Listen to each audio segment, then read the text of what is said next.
Yeah, buddy. Alrighty now. Let's see here.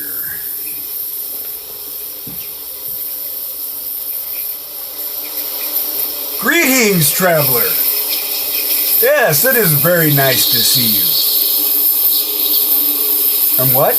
You're saying my smile looks broader than usual? Well, there is a reason for that. But don't stand out here in the weather. Please, please come in. You are more than welcome to share the fire with me.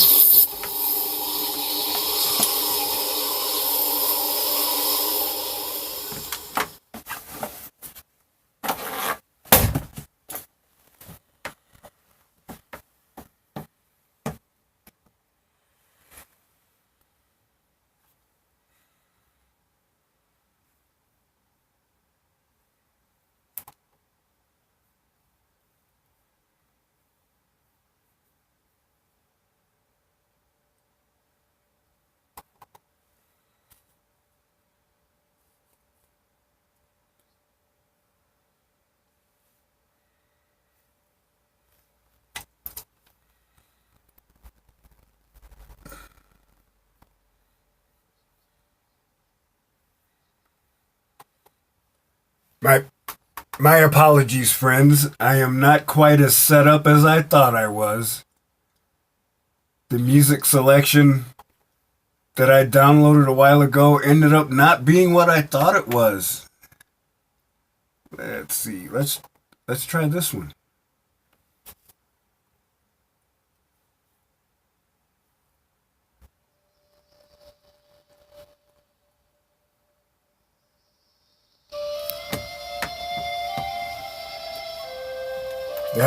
There we go.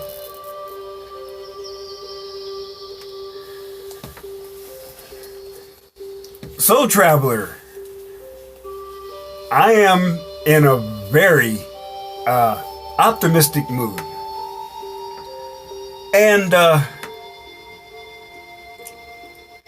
I just wanted to share it with you.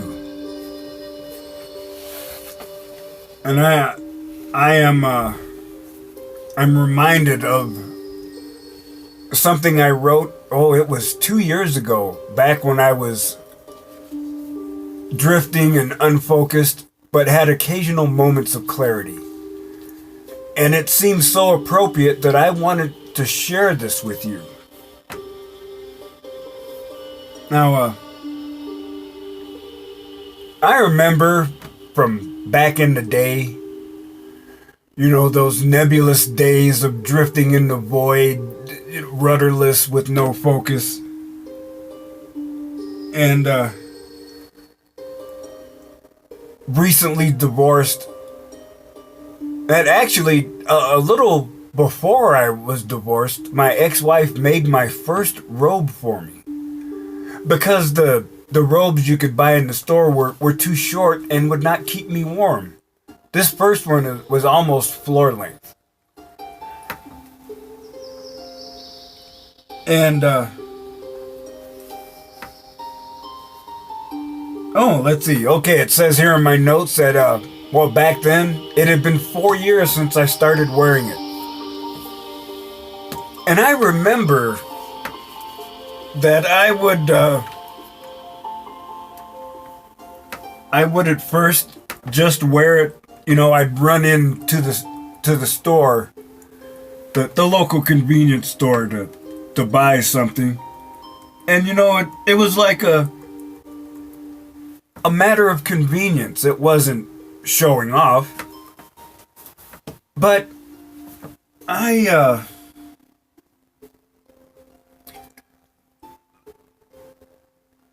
noticed that my attitude started to change. I still wear that robe. In fact, I wore it today when I went to visit the editor of my novel. Damn. Last time it was scotch, this time it was martinis. Didn't get to enjoy the hot tub or hear feedback on my novel. Well, shit happens. But, it was a matter of convenience at first, but it turned into something much more. besides having the advantage of a piece of clothing that is much warmer than any coat I've ever had, I started developing an unexpected feeling of confidence. Certainly not in the sense of arrogance or megalomania, but in what I might describe as, well, ego expansion. Increase in confidence and comfort. Perhaps most importantly, I started to develop a sense of balance. Something that I was definitely lacking, earlier in my life. I got the feeling that, people may look and laugh, but, it feels good. And, I thought about it a while later, and I surprised myself because I went to the truth. Back then, I was having the same reaction that a kid has with his security blanket, like Linus. And I'm not ashamed to say it. That was the start. But I knew I had turned the corner when, even before my red pill awakening, I got the same feeling of wearing the robe without having to put the robe on. I can't remember what it was that caused that mental convergence, but it was such a great feeling.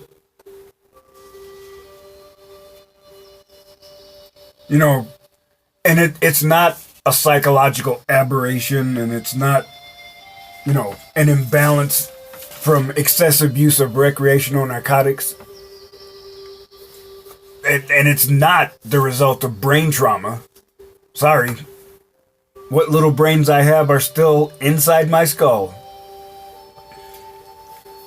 And even back then, I could sense things were getting better. I remember I wrote then, I am closer to being complete now. Now that I have more fully embraced who I am.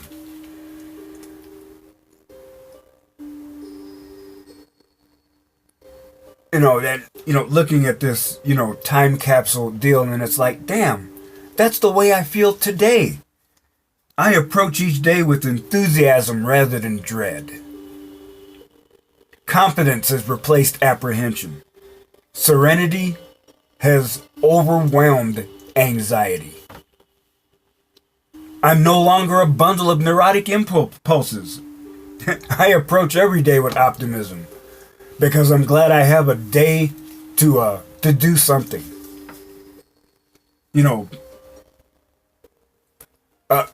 Then, in that brief moment of clarity, I wrote, not completely, but more than before, I am no longer aimless and without direction.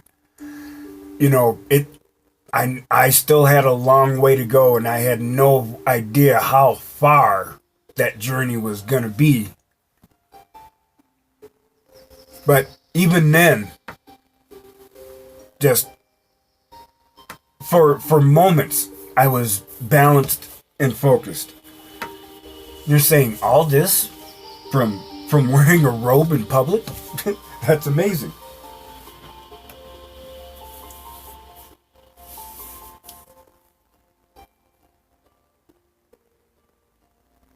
Going my own way has been such a exhilarating, liberating, and cathartic experience.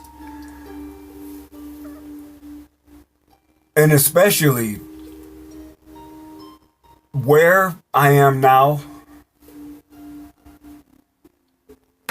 it's almost overwhelming when you think. It's like, yeah, I said it in another video.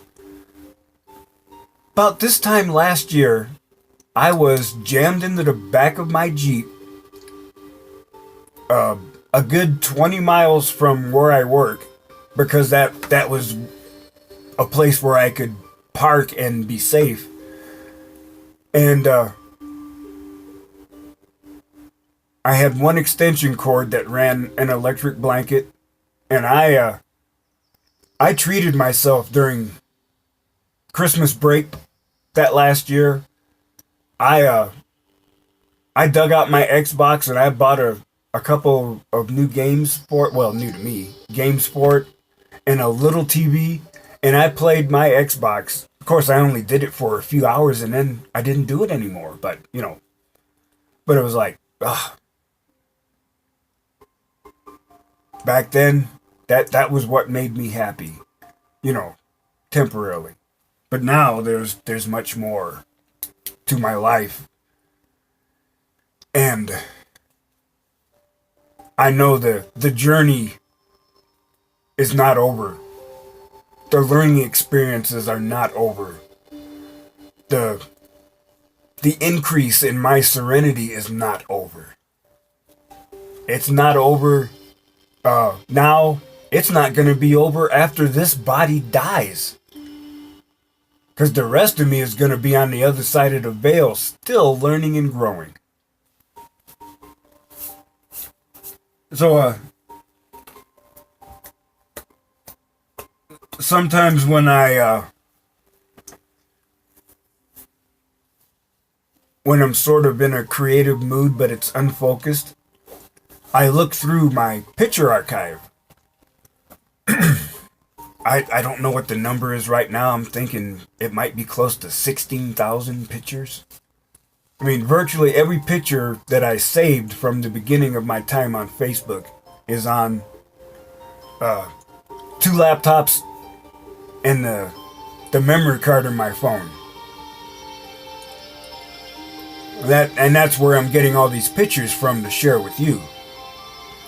So I found one in a file that I called Samurai, and it seemed very appropriate for where I am in my journey right now, so I wanted to share it with you. So, this one is called Principles of the Samurai. I choose to live by choice, not by chance. I choose to be motivated, not manipulated. I choose to be useful, not used. I choose to make changes, not excuses. I choose to excel, not compete. I choose self-esteem, not self-pity. I choose to listen to my inner voice, not to the random opinions of others. I choose to do the things that you will not do so I can continue to do the things you cannot. Now that last one, sounds a little egotistic, but it's just an acknowledgement that the path I'm on is not for everyone. And it's not a slam on you. My friend, not everyone can embrace isolation the way I am.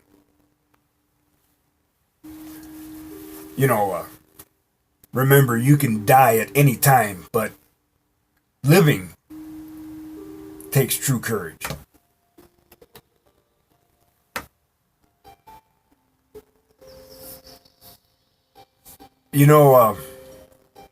You have power over your mind,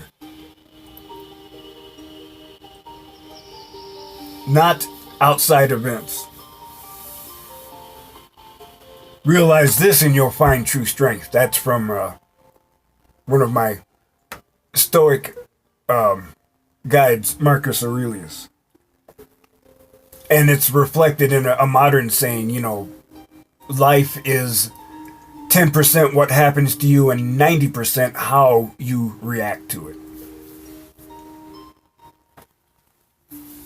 And now I realize that, even Even someone who's embracing isolation and communing with deity, he can't do that 24/7. It's it's so intense that if you pursue that path relentlessly, unless you are an exceptional being, you're going to burn yourself out. From time to time, a warrior, a monk, or even an average person has to take time to recharge and replenish his reserves. Take a breath. Go somewhere quiet. Get silent. You know, you have to power yourself up for interacting with other people in the real world, especially those who are still trapped in the matrix.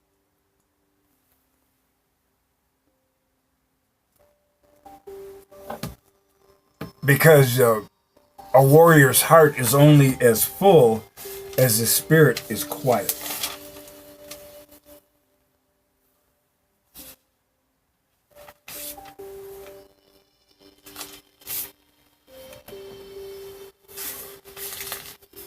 Now,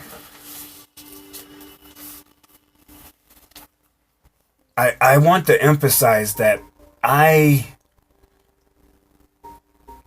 do not need to deliberately offend anyone, because I have no reason, need, or desire to deliberately hurt anyone. But remember, here, especially in this place, we are in the regime of brutal honesty.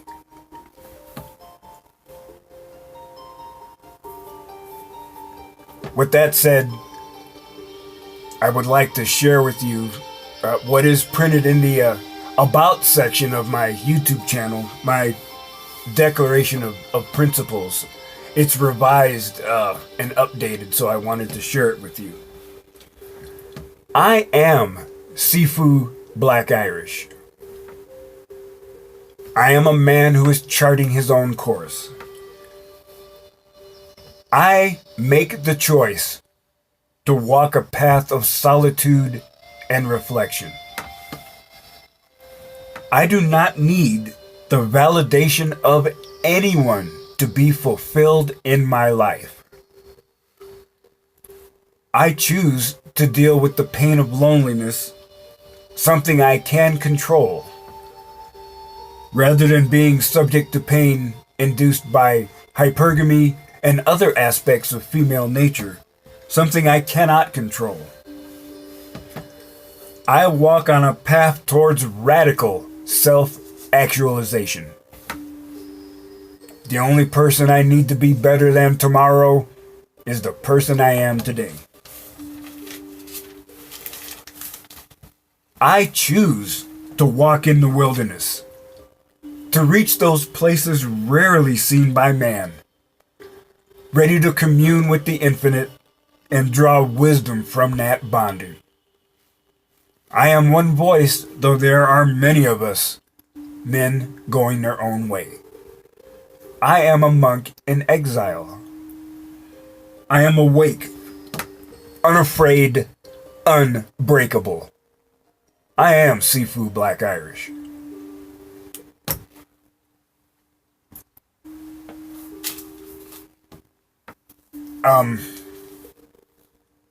And I talk to friends about my new path, and a lot of them say, well, you're like channeling your inner misogyny. And it's like, well, no. I just, okay. Okay. I choose this path because I need to get my own shit together. Maybe there is a relationship in my future, but if I choose to pursue that path in the future, I want to be the best person I can possibly be as an offering to them. And I cannot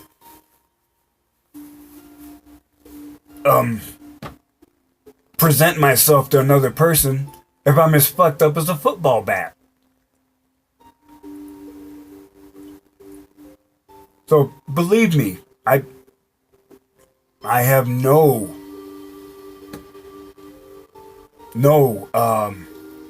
animosity, hatred, or malice towards women at all. I'm just too busy for a relationship now. That's all. Well, my friend, thank you so much for stopping by and letting me rant a little to you. I, man,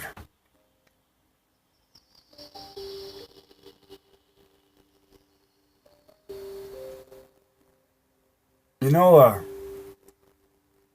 I think I'm gonna leave with you and I'm gonna go take a walk. Because I need to commune with the infinite a little bit and express my thanks.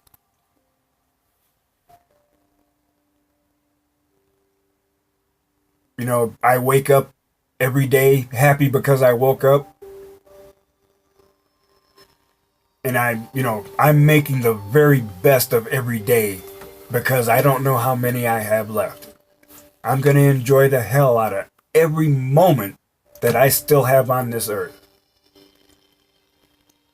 And maybe if I'm skilled enough, I'll be able to impart some wisdom to you and others as you stop by and visit with me. I certainly appreciate you taking a little time out of your journey to stop by and check up on me. So, as you continue on your journey and I go for my walk, remember, I still say some of the best days of your life haven't happened yet.